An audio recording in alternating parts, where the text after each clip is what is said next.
Has anyone done the ancestry? Yeah. You done it? Yeah. Well, the ancestry, as they call it in Norfolk. Yeah, I did the ancestry. I paid $79.99, waited 3.5 months to find out that I'm 39% Irish. Yeah, Gary, I'm your cousin, mate. Yeah, 39% Irish. But something else I found out is that I'm 50% my Uncle Jerry. But come on, let's not go there. Well, he did. But no matter what your ancestry DNA results say, we've all got so much more in common than we think, ain't that right?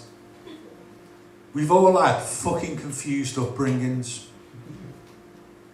I'm from the Wirral Peninsula. If you don't know what a peninsula is, it's a geographical term. It means surrounded on three sides by the Scousers and the Welsh. Not really, it's a strip of land surrounded on three sides by water, but you look like you bum geography. But being in between the Scousers and the Welsh does make you really confused growing up.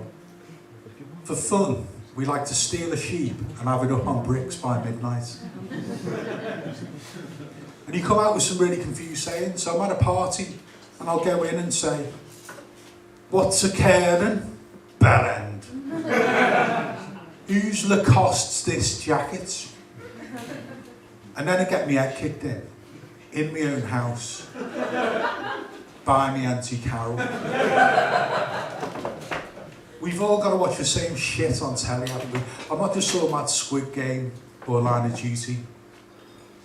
Has anyone seen that Nothing to Declare Australia? Yeah. Oh. I mean, for a country that's produced so many dangerous creatures, man-eating crocodiles, poisonous snakes, Rolf Harris.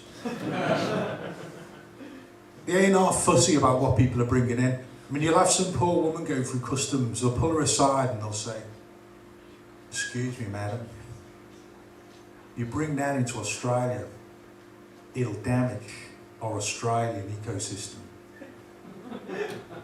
But that's my husband. But it reminds me when I was backpacking around Australia years ago and I was on a tourist visa, and you're not supposed to work on a tourist visa. And they found 100 printed out copies of my CV in my bag at Sydney Airport. I was so embarrassed. But I was even more embarrassed 10 minutes later when the sniffer dogs found a kilo of job applications up my arse.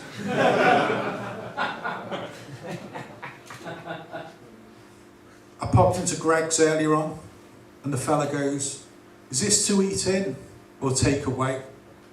I said, "Eat in. It's fucking Greg's."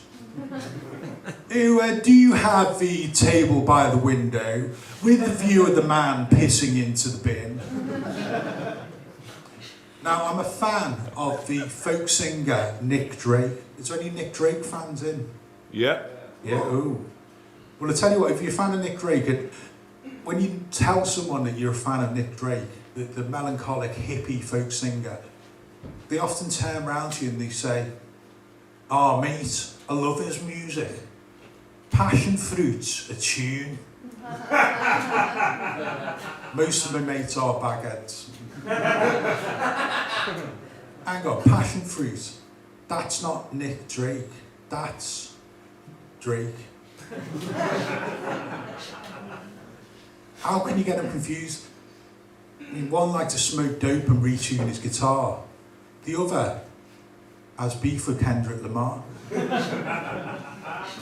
But Nick Drake's music, it was only really appreciated posthumously. Is it posthumously or posthumously? Help me out here. Posthumously? First one. The first one. Thank you. I knew I could rely upon the expensively educated audience in an Islington comedy club to help me. Posthumously. Only appreciated after he died. Like most of these jokes tonight.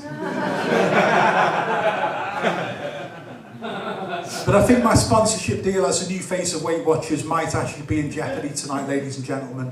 I tell you what happened, I got one of these Weight Watchers apps on my phone. It's like a big blue W in the middle of my phone, I can't miss it. And I'm going on it every day, and I'm weighing myself once a week. And I'm putting on more and more weight. What's going on? It turns out I've been using the Weatherspoons app. Them surf and turfs just keep on coming. Thank you, I've been Guy Fagan, have a great night.